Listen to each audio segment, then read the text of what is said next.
Isn't it beautiful? Look at that, June 2025. Yes, Shikuho is finally getting released. This is Bannerlord's most anticipated mod, a mod that has been in development for many years now, and one that is completely living up to my expectations. The development team dropped this awesome trailer yesterday over on their YouTube channel. I'll leave a link to it down below in the description so you guys can watch it in all of its glory. I definitely recommend it because obviously I've got it muted right now, but I'm sure you'll be able to hear all the awesome custom made music, the awesome intro and voiceovers which are currently talking about what's happening in Japan right now during the beginning of the mod.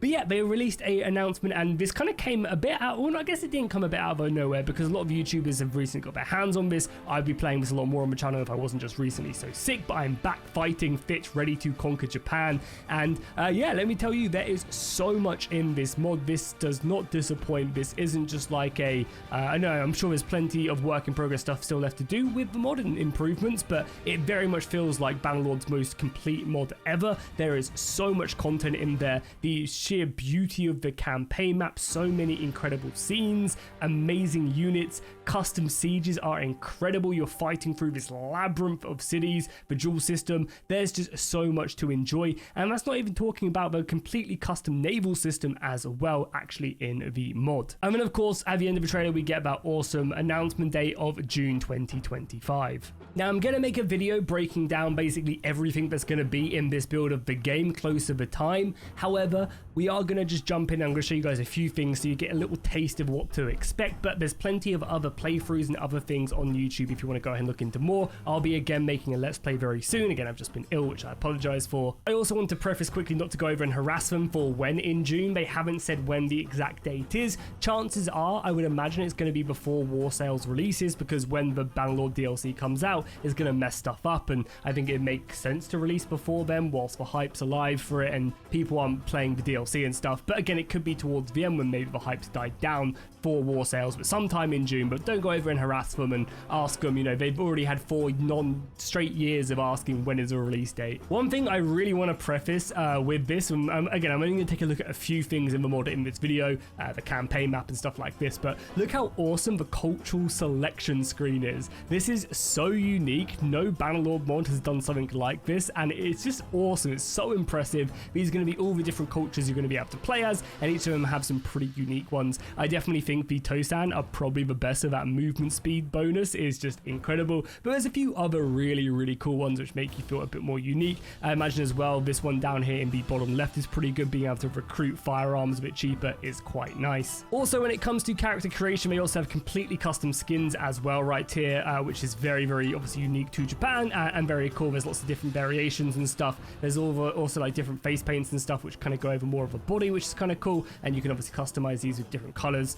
As well as that, there's also different bonuses right here. Again, you can pick from. You also get a nice little look at some of the armors. The next thing I want to show off is just the sheer beauty of the campaign map. I mean, just look at this. We'll start off in the northern part of Japan and we'll just start going down the island, and there is just so much detail scattered around a lot of the northern terrain. And look at the color change as well as we go through Japan and we get more into the more climates and different types right there. But you'll notice like this northern part of Japan is very foresty and mountainous, and then we get closer more into central Japan and it will start opening up. You'll start seeing a lot more fields scattering around, which is just so awesome. Obviously you see the beautiful volcanoes right there. As we progress through more of like the Hojo territory, and the Takeda set up in the northern parts, and when you get, as I said, very much into central Japan right here, and you see a lot more of the forest. I think Tokyo is, yeah, down here obviously in the bay.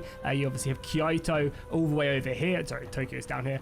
You have Kyoto right here. It's hard when there's not icons everywhere, okay? And you can see the trees changing. Look at that as well. Look at all the different colors in the trees as we get further down here, and this is absolutely beautiful. You make your way over to the islands as well, which again just have their own completely different setup. Big castles set up right there with the ocean sitting around. It's just such a beautiful thing. We've done an absolutely insane job nailing the campaign map 100%. Another thing as well is I love like taking a look at this. Look at all the details we zoom all the way out without the UI on as well. Like it just looks so awesome. You can see so much detail scattered around it. Yeah, it looks absolutely incredible as we go back, and you guys can see all the different custom flags and clans that are currently in the mod as well. As we go further in, all the castles popping in. You also notice as well different custom icons for all the different custom resources that are currently in the game as well. Not only does the campaign map look incredible though, but look how beautiful these custom made maps are for the battle side of things. I mean, they look incredible. So much detail. I love the ambience as well with the leaves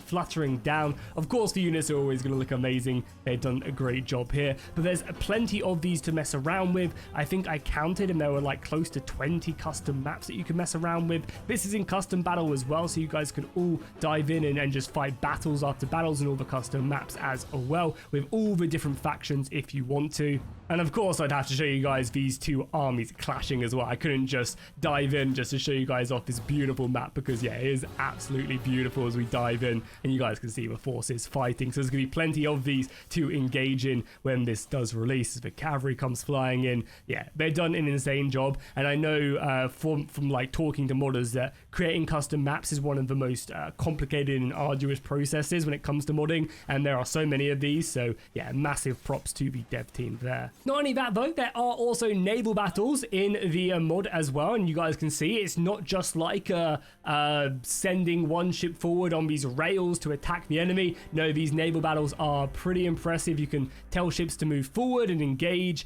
and do other things. Of course, you can tell them to mount and conquer other ships as well, which is really cool. And these will push forward. Obviously, custom, you know, in the actual campaign map, you'll be building your fleet up and doing it specifically. This is in custom battle, so again, it is a little bit different. You'll be having archers and other units. You'll be able to fire in on the enemy, and there are different ships. You can also have gunpowder ships as well, which is really impressive. We just tell everybody to charge so you guys can see it in a bit more action. And again, I'll be going a bit more into detail with this, but I just wanted to show you guys that this is something that, you know, is possible, is something that is in the mod. And you know, when the developers announced War Sails releasing with naval combat, you know, the mod team were just like, hold my beer, look what we are doing. And yeah, look, it looks great. There's some really awesome stuff here. And again, in the actual campaign map, when you're actually commanding stuff, you can have some really cool naval battles. Here are all the custom maps as well. As I said, there are a ton just from the these are just land battles, and I think there's a few towns in here as well. There's a few farms in here, but yeah, basically just a ton of these custom ones. There's also villages as well, as I said, handful of different villages, and then finally the sieges as well. There's actually a bunch of siege maps as well to play from and mess around with depending on where you are, and I'm sure they'll add more later on down the line, but as I said, they are very complex to actually make. Okay, so sieges are also a really cool thing in here. One thing is you've also got this naval cannon as well, so these are normally strapped to ships and you can fire them on the ships. There's also cannons as well that you can utilize for the ships, that you can also bring some in for the siege defense. So one of the really cool things and things I want to definitely show off before we switch over to anything else is just how dope not only the castles look. Obviously, you know, it's not just this outer layer, which in Bannerlord it's normally just this and then all of this is just foliage. No, you actually do go all the way back here, and the AI, they've done a good job with the AI to actually like position it back here. And what they'll do is, as you start breaking through the fortress, the commander will commission more men forward, and you'll see soldiers running out here to reinforce certain positions, and a lot of the time you'll end up engaging the enemy like out here as you're breaking your way forward, and it gives them time to then reset up here. So you literally are having these multi-layer sieges, and it's just so cool. This is actually kind of a small one. I was expecting we could go up here. In a lot of the maps you can go all the way back up to the keep, but maybe it's because this is a lower level and that prevents you to do it. But yeah, a lot of the time you can go all the way up into that inner keep and you're just fighting line after line against the enemy, and it's super cool. Also, when it comes to defense as well, you actually end up building a lot of these braziers as well to defend your soldiers. It also as well makes sieges pretty deadly as well, because not only are you kind of funneling into these death traps, much like Japanese fortresses were designed, but no one has shields really, do they? They just have the armor to protect themselves. So a lot of the time, these archers are going to be hammering away, getting some really serious damage done on you and cutting you to pieces as well. Again, there's always bits of bugs here and there with the AI, and there's issues with it not being perfect, but they've done near to perfect as a man could ask for, as them soldiers get absolutely destroyed by that naval cannon. Oh my god, as we break through with sheer number into the fortress. I mean, man, what more could you want from this game?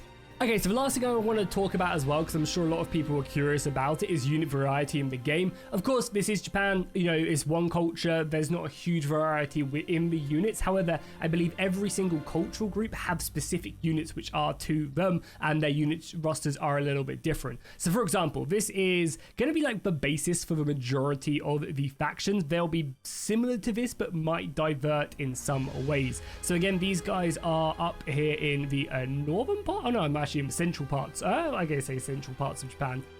Yeah, basically central parts of Japan right here. However, if I go, and again, we'll just take a look at that unit roster as well, right here. So again, this is their base kind of peasant Ashigaru unit roster, and then here is their noble line as well. They of course have heavy cavalry right here, you know, going to be very, very deadly. They have axe samurai as well, which I think is quite unique right here. Also have access to guns, but I think you need specific resources for guns to actually unlock them, as they're really strong right now. In this build, they don't have animations. Then if we make our way over to, say, over here into the islands right here, near the Chosakabe, and again, you can see their unit roster is their peasant roster is much wider. They have different swords right here, and the veteran swords right there. The Ashigaru is much wider. You can see, you know, it's very different. There are several similar units right here, but again, they have access to other ones, and you can see their noble one is a little bit different as well. They have these mounted dudes with horse archers, and then the other guys had access to horse archers. So you can see there are variations to them.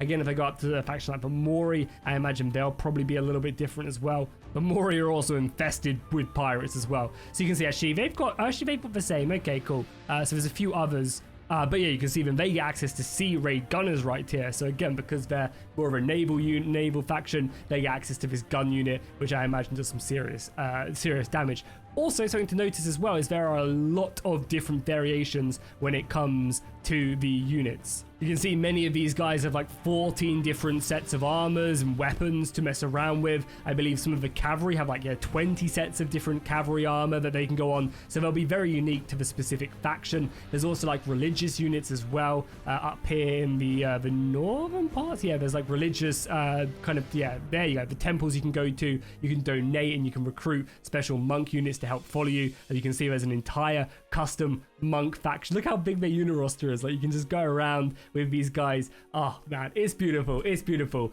But yeah, there's lots more to experiment with. There's really cool islands as well with factions you can set yourself up on. I mean, it's just so awesome. It really is. It's so good seeing this is like the true potential of Bannerlord, and these modders just deserve the utmost praise and awards, and yeah, they've done such an incredible job, and I want to tip my hat to them, because yeah, it's incredible, and yeah, they've really brought this game to life with all the glory. And again, I haven't talked about any of the cool custom camp mechanics, the dueling stuff, the after battle loot, the actual combat mechanics themselves. Like, there is so much actual mechanically in the mod as well that I just haven't even talked about. The custom economy with all the different resources and workshops and stuff. Again, I could go on forever and ever and ever, and hopefully this, you know, is gonna just blow up this mod. It deserves it. The team's put so much work into it. So yeah, definitely go over to the Discord and get hyped with them. That'll be one of the best places to again see when they actually release the actual announcement date, but don't go and harass them for it, because I'm sure they're sick and tired